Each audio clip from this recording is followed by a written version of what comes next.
Be ready for dictation number 56. Start. Madam Chairman, I am glad that we are having a debate on the European Common Market. I wish that it had taken place earlier. Had Parliament been in session when the Minister of Aviation of the UK visited Delhi, it would have had an opportunity for arming government with its views, thus helping it in formulating the statement, but at any rate indicating to the world at large that Parliament is fully behind the Finance Minister in the statement that he has made. The statement that has been made by the Finance Minister is admirable both in content and in tone. The problems that face as a result of the emergence of the common market of Europe cannot be bypassed. Whether we like it or not, the future is with continental economies, and the emergence of the European Common Market of Europe is one of the steps in this direction. No one can deny the stakes that we have in the matter of entry of the United Kingdom into the common market of Europe. I have done some research into the actual position of our trade, and I think it would perhaps help the House to estimate the magnitude of the problem that is facing us. We are importing 35% of our imports from Western Europe, including UK. We are exporting about 40% of our goods to this area. We have a large interest in the outcome of UK's entry into the common market and the terms on which she proposes to enter into the common market. In the present circumstances, we cannot visualize what the terms will be, but we know that our stakes are great, and we have already indicated our deep interest in the terms which the UK would be able to negotiate. But having made our standpoint clear, it would be unbecoming of us to do anything else except to be prepared for all eventualities. I want the House to realize that while undoubtedly this is a great challenge, we ought to be prepared and not content ourselves with giving expression to certain views which might give the impression to the outside world that we are in a state of panic. To suggest, for instance, that the pattern of our trade should be changed overnight is not realistic.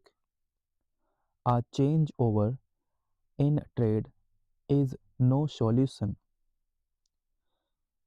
My honorable friend Sri Krishna Reddy pointed out that our balance of payments was most unfavorable with Germany.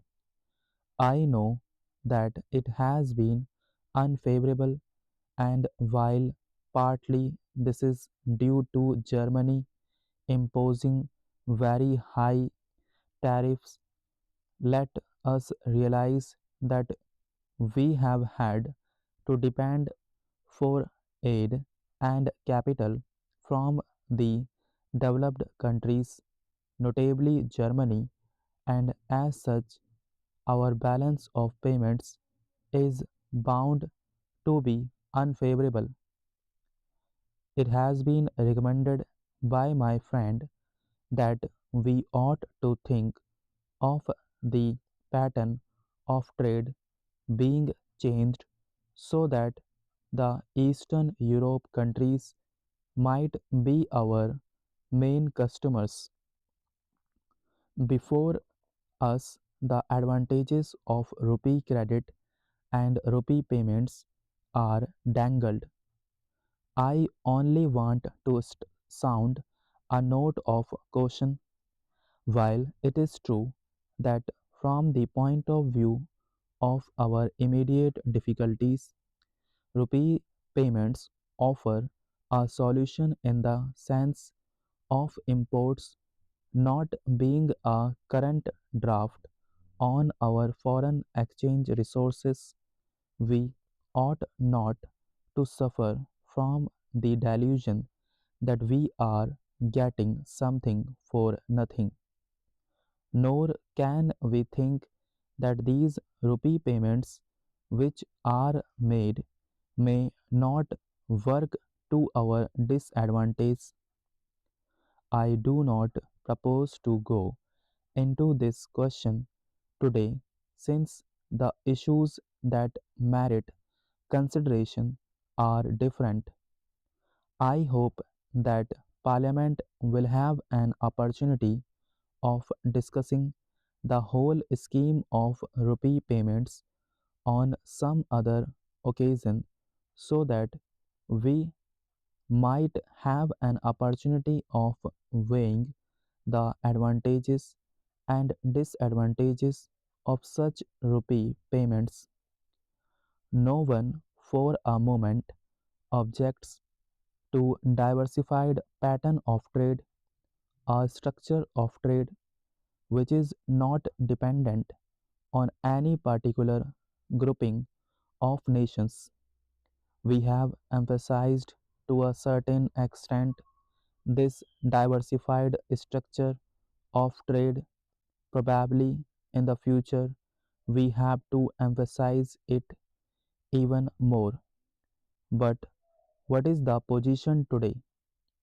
As it is, the terms which can be arranged for UK's entry into the common market are not dependent on that country alone.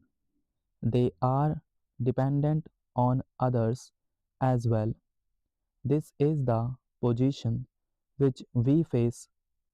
We should now find out how best we can line with this situation. This is one thing which has to be affirmed on this occasion. I hope Parliament will affirm it because there is a danger of our overlooking it to the extent that we suffer by the new groupings in Europe.